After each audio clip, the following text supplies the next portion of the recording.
Thank you for joining me on today. We're getting ready to get into this interview about your book. First of all, introduce yourself to the audience. Well, I am DeWayne Foote. Actually, I'm a plumber by trade. I fell into writing because I went through this terrible breakup, and I stayed angry for like a year and a half, maybe even 2 years, and I couldn't get rid of the anger. And I was like, you try to drink it away, you try to have sex, you try to sex it away. And nothing worked. It was only when I started writing that I felt better. And once I realized that, I just started writing more. So that's why the reason I wrote the book.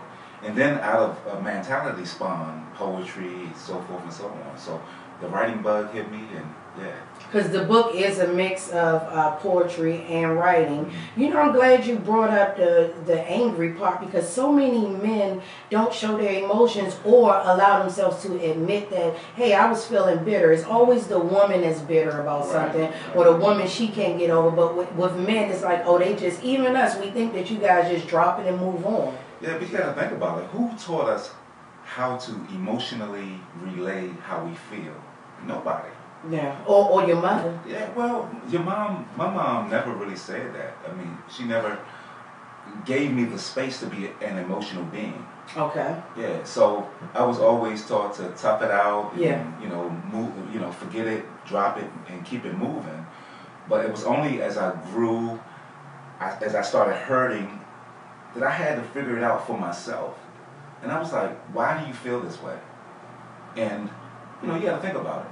Our relationships, black men, black women, there's two reasons to keep us from really being close. What is that? The first thing is, we don't know how to tell you how we feel. We don't know how to tell you, hey, you hurt me. Right. And this is exactly how you hurt me. We don't have that ability. And then, of course, you guys have this creative way of thinking that you know how we feel. And you don't... I mean... And y'all tell us how we feel instead of listening to us tell you how we feel. that is so true, because we feel like a lot of times when we raise men, so we know, I have a son. I raised him on my own as a single mom. Women say that and they feel like, oh, I know everything. And even if you do tell us, a lot of times we still put it to what we want it to be. So that's why I love the book. That's why I love the book. And I'm glad you're here saying these type of things, because men don't know how to emotionalize things and express it to us women all the time. And then if you do, sometimes we call you punk. No, yes, that's true. And we may do it in anger because we don't know how to express it. So we're like, hey. Yeah. I mean, it's just such a disconnect, So how long did it take you to learn how to just open up and express yourself and not feel weak? It took me a long time. I can't put a time frame on it. I don't deal well with time frames. Anytime you hurt and you start thinking about that hurt, it hurts you even more. So I don't think about a time frame. But it took me a long time to understand that, hey, I feel a certain type of way. I have to understand how I feel. I have to be able to tell people how I feel, and I have to demand that they treat me a certain type of way. It's just not waking up one day and saying and just changing. No. It's over time. Yeah, it's you have to be open to it. You have to be completely open. And how many guys are willing to say, especially to another guy, hey man, you hurt my feelings. And this is, it's not, without being like, I'm ready to fight you. Exactly. 10. Furthermore, manhood isn't one particular asset or attribute a boy has to obtain in life. It is a variety of personal assets, career, property, experience, and innate attributes, which are patience, flexibility, reality, instilled and learned by either living, and that's through trial and error method, or with the assistance of a father or male role model. When a father is active in the life of his son, whether he is in the house or not, he can help develop that son through action and participation.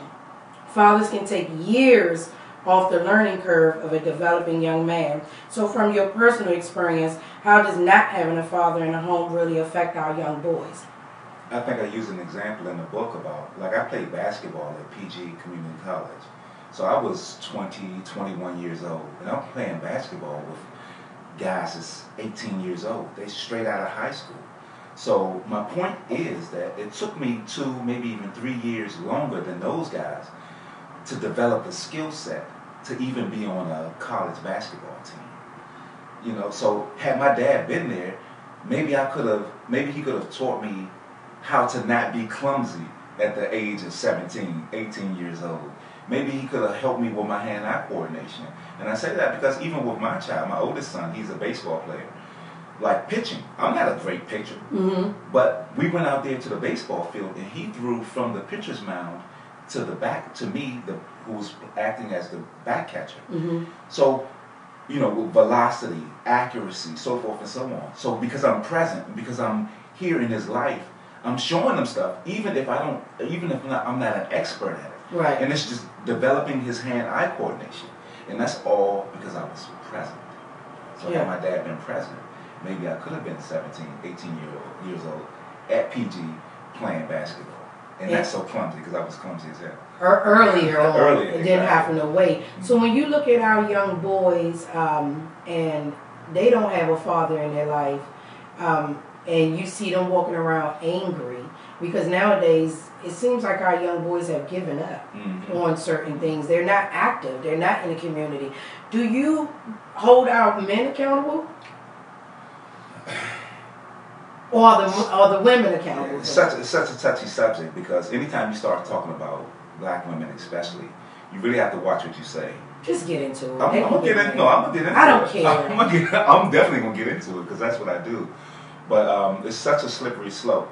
But yes, black men aren't there. They aren't always accountable. But at the same time, why is that? Is that because they are terrible fathers? Is that because they don't have the ability to? Is that because they're lazy? They never wanted a child, or is it because she didn't allow him to be there for the child? Keep talking. I'm gonna go to a part where he talks about that. she didn't allow him to be there for the child, and for in my situation, I like to talk about me because anytime you start talking about anybody else outside of yourself, then you start misquoting people, misquoting events and stuff like that. So I never want to misquote anything. In talking about me and my situations, my son's mothers, and I have 2 sons and I have 2 sons' mothers, they know the way to hurt me is to take my babies from me. Because I love my children. My children love and adore me. So that's all I want to do is be a great father, because my father wasn't necessarily a great father to me. My father's a good man, but he wasn't necessarily a good father. So I wanted to break that cycle. That's my goal in life, is to break all those ignorant cycles that my parents presented to me, my sister, and to present my son and my oldest son, who's now having his first child. That cycle can't be there anymore. So I'm getting rid of those cycles and showing them how to be bigger and better versions of themselves. It has nothing to do with me. So I hope I answered the question. But sometimes, again, the mother restricts us from seeing our children, and because of that, our children are affected. And that's what we got to understand. It has nothing to do with mom. And I know moms like to believe that they are the beginning, the alpha, the omega.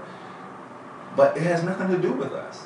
He gets into that in the book too, ladies, and he has a valid point when he says that you know, we sometimes think that our position is more higher than the dad's, and we know what's right and we know what the child needs. But I actually feel like if you are a woman, you really don't know, and you can't know what a male goes through since birth, because we were never little boys. Right.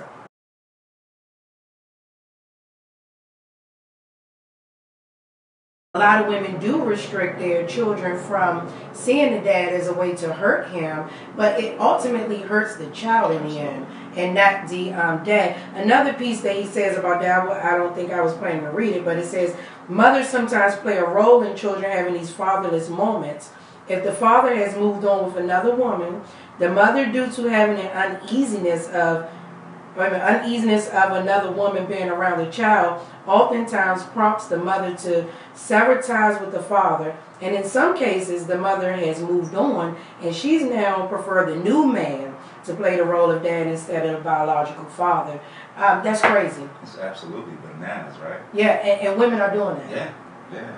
And I feel like the man that steps up, he needs to be a bigger man also and push that woman to say, where's the father? That's a great point. And I thought that, but at the same time, like, how, as a man, when you come into a situation where the father isn't there and you love this woman, how do you never say, where's this man's father?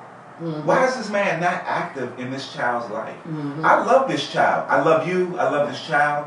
Why doesn't the father love this child? See, when we start asking certain questions, we get answers. But you have to be interested enough to ask certain questions. and a lot of men, they don't really care. And the woman is pushing the child on that man. Right.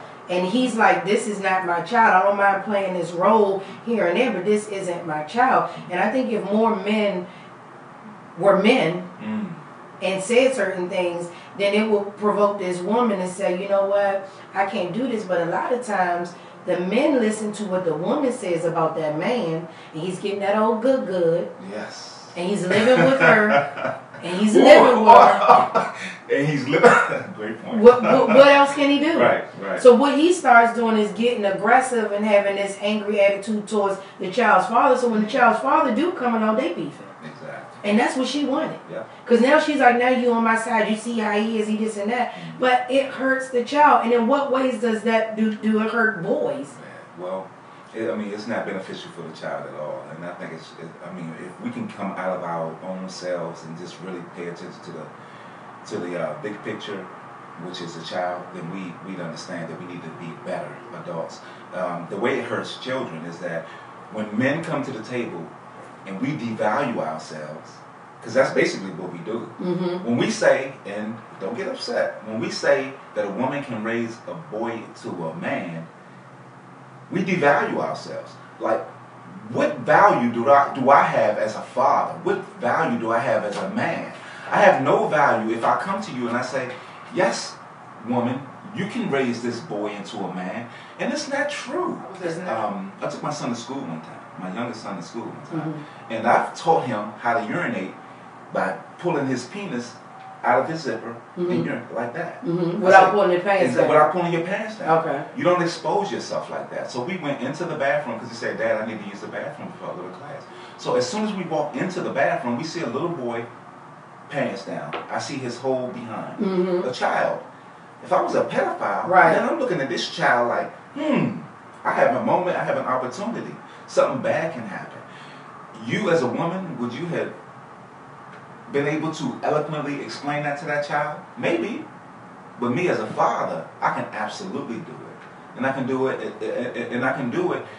with the idea that I want my child, I want my son to be protected. I don't want him to be in a situation where he is vulnerable or he is exposing himself to somebody who would prey on him. Right. I just apologize to my Lorenzo's 24. I just went to him and apologized to him. I said, I apologize to you for showing you that you have to be weak around women. Explain that. I mean, because I was. I mean, I'm in a sense, I'm just like my mom when it comes to relationships and love and stuff like that. Like, I'm more focused on you, help meet my woman. I want you to be a bigger, better version of yourself. So you forget about you in those situations. So you're loving, you're open, but then when she's taking advantage of you, and women do that sometimes. You get into that in your book. She was the, how the dream girl turned into the nightmare girl. And you said that comes from a man basically becoming weak, giving up his responsibilities, allowing a woman to just run over everything. Yeah, and that's what I did. And not for any ignorant reasons. I just didn't know any better. If you know anything about DeWayne Foote, you know he's green. You know, here in my late ages, I'm a lot better. But I was just green. I just didn't know any better because my father wasn't there. I wasn't able to throw stuff off of him to learn how to be a bigger, better man, how to not get in certain situations. So I love these women. I gave these women, and these women took advantage of these situations, and they hurt me. You know, and I mean, it's just that simple, that cut and dry. So I apologize to him for showing him a weak man. Mm. But you told him not to be too rough on us. No, yeah, absolutely. No. It's always about love and respect. So do you think that a lot of our young boys are picking up and okay with this agenda that's kind of been pushed on them, this feminine agenda, because there's so many mothers in the house, and then women don't know how to be men, so we just like accepted to it? Yeah, I mean, you pick it up easy. You got to think about it. Anything that we see on a regular basis, we adhere to it. We listen to it, and we grow to move towards it. So we never see a masculine figure in the house. We only see our moms, our sisters, and so forth and so on. How in the heck can we strive to be men? I mean, some of us are resilient. Some of us can see outside the box, but all of us can't. Right. So yeah, for those of us who can't, and I'm one of those people who can't see outside, who at that moment in my life couldn't see outside the box. So I could have been pushed in a direction of feminine man, and I was, in a way, not necessarily. Not you know how to care for a woman. I know how to care for a woman, but you were all man. Exactly.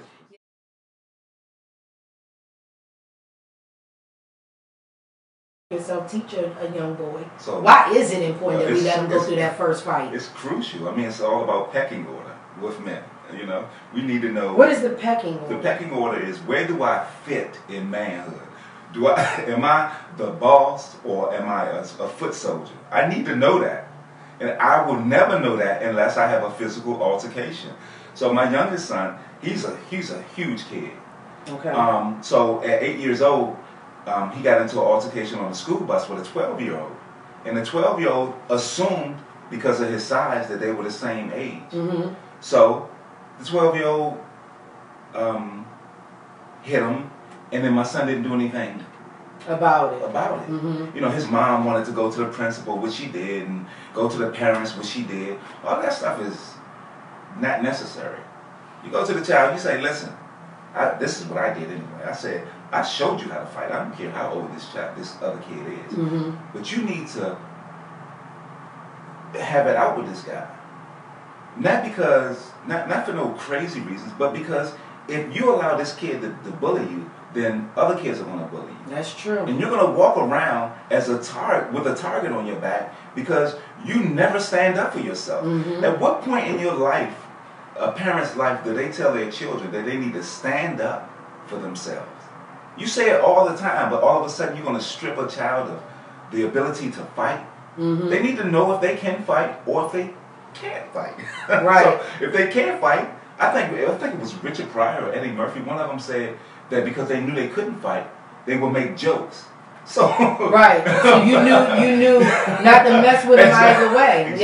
Exactly. And you usually had a child that, like, you be like, oh, the dirtiest one in school, or the one with a disability, and you think you're going to join on them first. Them be the baddest Jones. Like, they be the ones that make you cry, sit your ass right on down. And you look at them and you be like, such and such got that leg, but you think twice, I ain't even going to go there because I know they going to get on me and do that. So after he learned that from you, now does he has that non-fear? I think it teaches a man not to be fearful. Not that you can whoop everybody's butt, but not to fear the fact that you can fight. That you might get in an altercation. Now you're comfortable in situations. Now I can be overseas, and if something happened, I'm not panicking. I'm calm. I'm paying attention to what's going on, because if something comes to me, I can handle it. It's all about preparedness. Preparing your child to be ready for life. Let me tell you what I know. Life will break your ass down. Whew. If you don't teach your children how to be prepared for whatever imminent altercations that they can come in contact with, then they are going to be unready, and they're going to get smacked over the head, and who knows what's going to happen. But you have to be ready as a child, and as a parent, you have to teach your child how to be prepared for that physicality. You just have to do it. The things you say in your book is the alpha male spots his prey and patiently stalks it, carefully hiding his intentions until the very last moment, in which he surprises the unsuspecting victim and then devours it. Explain that, Mr. Lone Wolf. So what I had to do, because I was at and I have another chapter in there called Rock Bottom. So I was at my personal rock bottom. And people were telling me how terrible of a person that I was, how I was the scum of the earth. And really? Yeah. And I actually believed it. I believed it. Well, you know what? It can, depending on who it's coming from and what season you're in life, you may say, you know what, they're right, look at me. Yeah. So what I did, and I know this sounds juvenile, but I created an alter ego, Lone Wolf. And what Lone Wolf did was it reminded me of who I actually was. You know, in spite of these people saying all this craziness about me, I remember, because of Lone Wolf, who I was. A good man, a good father, a good provider, so forth and so on. And when I remembered that, I got back to being comfortable. I got back to talking shit. I got back to being able to talk to women, and that's what what you just read was from the chapter Lone Wolf. It just tells how I saw the woman that I was interested in, because I got back to me, and I went up to her confidently, and I took advantage of my situation, my Lone Wolf authority. And you had that man thing in you to do it. One of your things you put in your rock bottom section was, when I had to cut my losses and deal with the fact that my situation would continue to weigh on me until I developed the strength to stop drowning in self-pity. And I think a lot of people do that, and I think that's what get a lot of men in situations where you see a good man with a woman that's treating him like crap, and he's just sitting up there and he's taking it because he feels less than. Well, I've seen some men and I'd be like, damn, he could get so much better, you know, but he's stuck in that situation. And I think that men pity themselves a lot instead of just being a man and knowing what a man is. A man leads. Even if you have nothing, your ability to stand in your strength is enough. Wow, I love that. Yeah, your ability to stand in your strength is enough. That's dope. I'm like, okay. It's fact. That's factual. Yeah, and I think once like I said, once I got back to who I was as an individual, I was able to be super confident in me. So I was able to lead and go and lead certain situations, and I was no longer that weaker vessel. And you guys don't like a man who's the weaker vessel. Some women do. No, they don't. No, innately they don't. They may say it. I mean, they may enjoy the situation, but to have a man to handle a situation in the heat of the moment, yeah, that's a beautiful thing. It is. I like a man that knows what he, just, I'm not going to put up with this. This is what we're doing. This is what I stand for versus whatever, baby. Not even disrespectful. Not even being disrespectful. Just, no, I'm not doing that. Right. Because I see the bigger picture for us. What woman is going to say, I don't want to hear that. I want my way. I don't care if you see a bigger picture for us. No woman is going to say that. Yes, it is. It's a lot of women out here that's just like, they accept this weaker man. And I think that's being passed down to other men, where they're seeing other men be weak and they growing to be weak, or they're allowing things to happen. And I think that if our men take more charge, especially in our communities, we would have better communities. We would have better kids, better homes. Back in the days, the men led. Yeah, that's no fact. Even if granddaddy was wrong, he still laid and he'll whoop your ass if you went against him. Right. Nowadays, you see women in men's faces. Yeah. And I think that teaches the son to be broken down. Yeah. Like, women have to stop bashing and belittling men in front of the kids. I say yes, you're right about that, but at the same time, men, we have to be fed up. We have to say, this isn't the direction that I want to go in. This isn't the direction that I want a family to go in. And this is absolutely not the direction that I want my community to go in. Because the community is looking at me with my book, and they're saying, can we get behind him? Yes or no? So, you're absolutely right about that. I think it's cool for it to be identified in women. But it's when we finally have enough as men and say, listen, everybody's paying attention to me. Let me get my shit together and let me focus on what it is that I need to focus on to be a better version of myself. Then I think you're right. We will have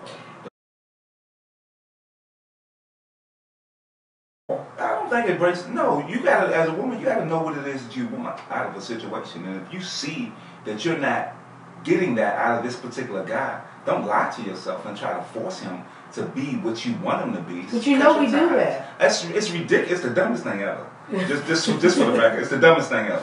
You can You heard it from a man. You can continue to do it, but you ain't gonna necessarily get what you want. You gotta cut your ties. Let me tell you what men learn off of: capital punishment. As soon as you are comfortable enough with yourself, ladies, and you're able to say, "Yeah, I'm not doing that," then we're gonna say, "What? You're not doing me? What are you talking about? Everybody does me."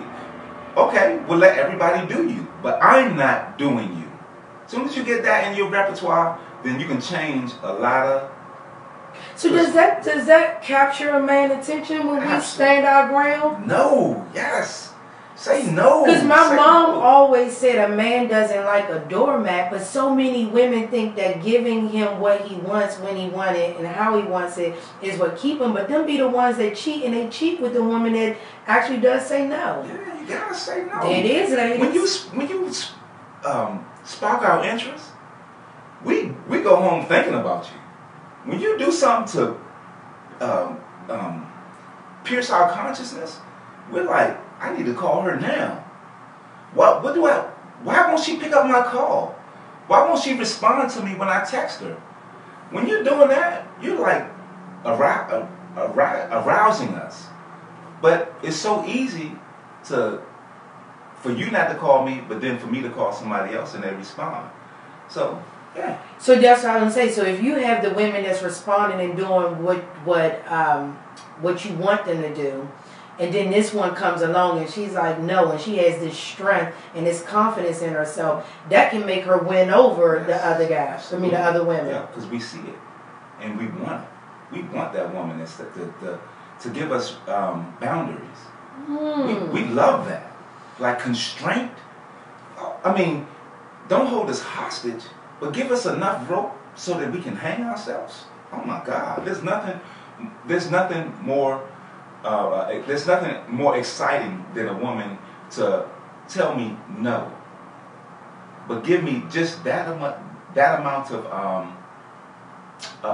tell me no, but say, you know, I still got your back, but no right now.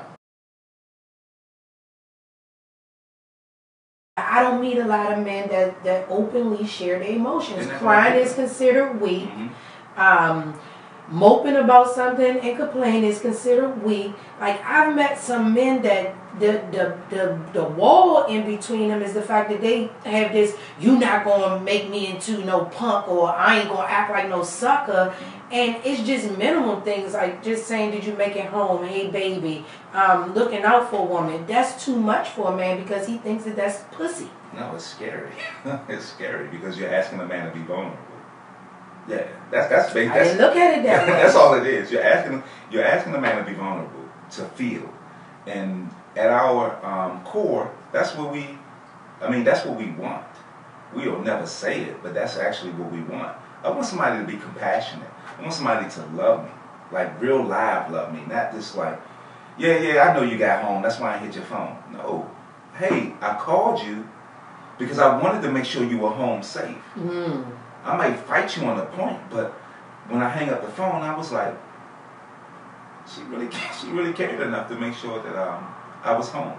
And that's dope. There's nothing like being vulnerable with somebody that you love. It's scary as hell, but it's nothing like being vulnerable. We don't even, I wouldn't even think that a man afterwards thinks about it. Like, if he gets off the phone, yeah, I made it home and hang up, I'm not thinking that you guys consciously go back and think, you know what, she's different than the other guy, the other girl. She's different. I just think that you guys just don't care sometimes. Let me tell you something. When we go to the gym, when we go to the bar, when we're around our boys, we talk about this stuff all the time.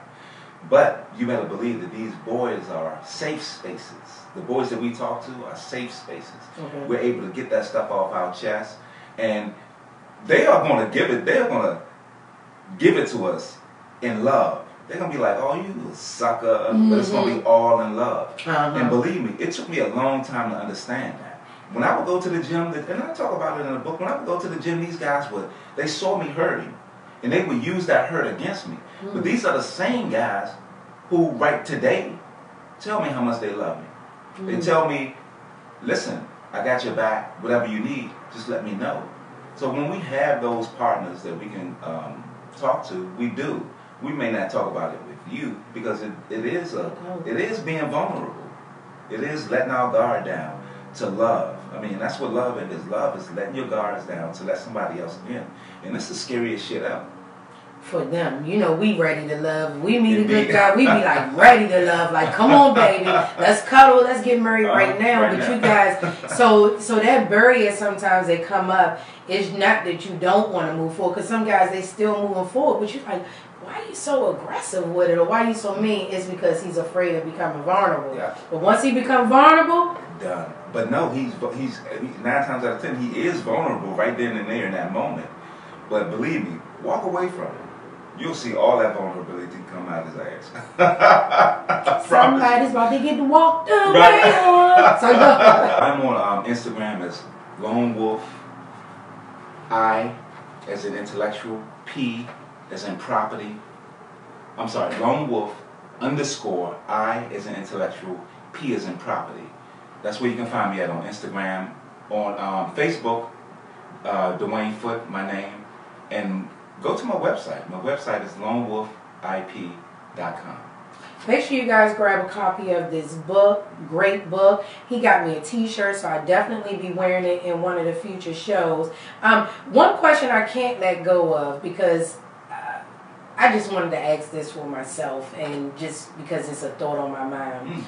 Us moms, especially single moms, they go through a lot, struggling, and when you have sons, sometimes it can lead your boys into the streets or make them feel like they have to work harder. But then you have to stay on your sons to guide them for a better future.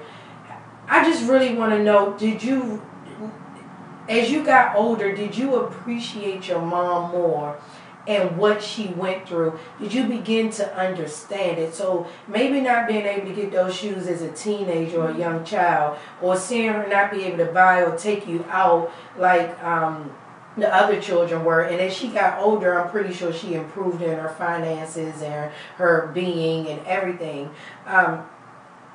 As you got older, did you appreciate your mom more and understand it more? I did.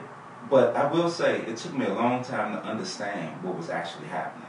I didn't understand my role. I didn't understand her role. But once I saw, maybe it was 25, maybe it was 29, but once I understood that Mom worked 2 jobs, to make sure that me and my sister, had all the amenities that everybody else had. Like, we were off of Savannah Street in Southeast, in the hood, but I didn't know I was poor. Right. Because we had the couches, we had the bedroom furniture, we had the food, we had everything that we needed. So she worked hard, so I did recognize it, but it took me a while. And we don't always see it, we don't always understand it, but believe me, one day it's going to hit us in the head like a bag of bricks, that my mom has went through some stuff. For me, forget it. Herself. She went without. She went through a certain amount of. She came up short because she wanted to make sure I was comfortable and happy. So yeah, he'll get it. And as a parent now, you see it more. You can see everything that she did, and it helps you to probably treat women a certain way. Yeah, it does, and it makes me want to be bigger and better, because you have to think, our parents, they were the best versions of themselves, but they were limited in a lot of ways. Right. Today, we shouldn't be limited to anything. We have access to everything. So we have to be bigger and better. And I would think that our parents would want us to be bigger and better versions of themselves. So there it is. The moms with the sons, just stay on them boys. Yeah. Keep pushing, doing what you got to do, and eventually, and with children in general, even with girls, they're going to look at what's going on, and they're going to appreciate it more.